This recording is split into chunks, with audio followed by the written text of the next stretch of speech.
Prince Mamun নামটা আমাদের অনেকেরই জানা, তবে যারা টিকটক ব্যবহার করেন তারা খুব ভালো করে চিনেন তাকে। তিনি তার নাচ এবং চুলের কালার ও কাটিংয়ের জন্য আলোচনায় থাকেন। তিনি লায়লাকে নিয়ে আলোচনায় থাকেন প্রায়। কখনো কখনো লায়লা মামুনের বউ, আবার প্রেমিকা, কখনো অভিভাবক। তো বন্ধুরা, আজকে আমরা জানতে চলেছি প্রিন্স মামুন সম্পর্কে। আলোচনা সমালোচনা টপকিয়ে এবার মামুন জেল হাজতে। ধর্ষণের অভিযোগে তাকে গ্রেপ্তার করেছে পুলিশ। মামুনের তথাকথিত জীবনসঙ্গী লায়লা আক্তার ফারহাদের দায়ের করা ধর্ষণ মামলায় গ্রেপ্তার হন টিকটকার আব্দুল্লাহ আল মামুন ওরফে প্রিন্স মামুন। মামুনের রিমান্ড ও জামিনের আবেদন নামঞ্জুর করে তাকে কারাগারে পাঠিয়েছে আদালত। এর আগে মামলার তদন্ত কর্মকর্তা ক্যান্টনমেন্ট থানার উপপরিদর্শক মোহাম্মদ শাহজাহান আসামিকে আদালতে হাজির করে 7 দিনের রিমান্ড চেয়ে আবেদন করেন।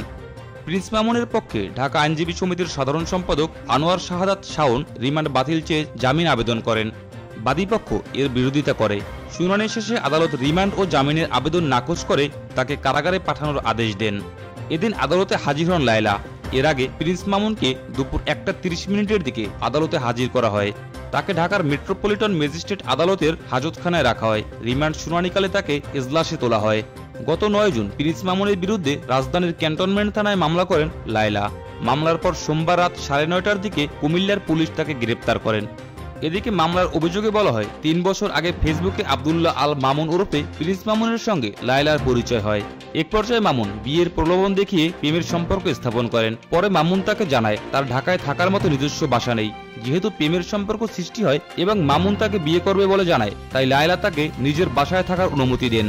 2022 সালের 7 জানুয়ারি মামুন তার মাকে সঙ্গে নিয়ে লায়লার বাসায় এসে বসবাস করতে থাকে। ওই দিন থেকে মামুন তার সঙ্গে একই রুমে থাকতে শুরু করে। বিয়ের প্রলোভন দেখিয়ে একাধিকবার শারীরিক সম্পর্ক করে। মামুন লায়লার বাসায় থাকাকালে তার বাবা মা মাঝে মধ্যেই সেখানে এসে অবস্থান করত। মামুনকে একাধিকবার বিয়ের তাগিদ দিলে সে বিভিন্ন অজুহাতে সময় ক্ষেপণ করতে থাকে। সর্বশেষ চলিত বছরের 14 মার্চ মামুন আবার লায়লাকে ধর্ষণ করে। পরবর্তী সময় মামুনকে বিয়ের বিষয়ে বললে সে ক্ষিপ্ত হয়ে ওঠে এবং গালিগালাজ করে। পরে লায়লা মামুনের নামে ধর্ষণ মামলা করেন। সেই মামলায় গ্রেপ্তার করা হয় মামুনকে। তো বন্ধুরা, এই ছিল টিকটকার মামুনকে নিয়ে আজকের ভিডিও। যদি ভিডিওটি ভালো লাগে তাহলে অবশ্যই লাইক, কমেন্ট, শেয়ার এবং চ্যানেলটি সাবস্ক্রাইব করে পাশে থাকুন। আবার দেখা হবে পরবর্তী কোনো ভিডিওতে। সেই পর্যন্ত সবাই ভালো থাকুন, সুস্থ থাকুন। আল্লাহ হাফেজ।